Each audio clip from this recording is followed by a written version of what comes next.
Hold up, let me show you something real quick.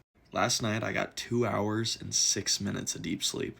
That's 30% of my total sleep, which is kind of insane, especially when most adults average between 15 and 25% of their sleep being deep. And the truth is, I know why. I've been using this every night, Power Sleep mouth tape. It keeps your mouth shut so you can breathe through your nose all night. And better breathing equals better recovery, and clearly deeper sleep.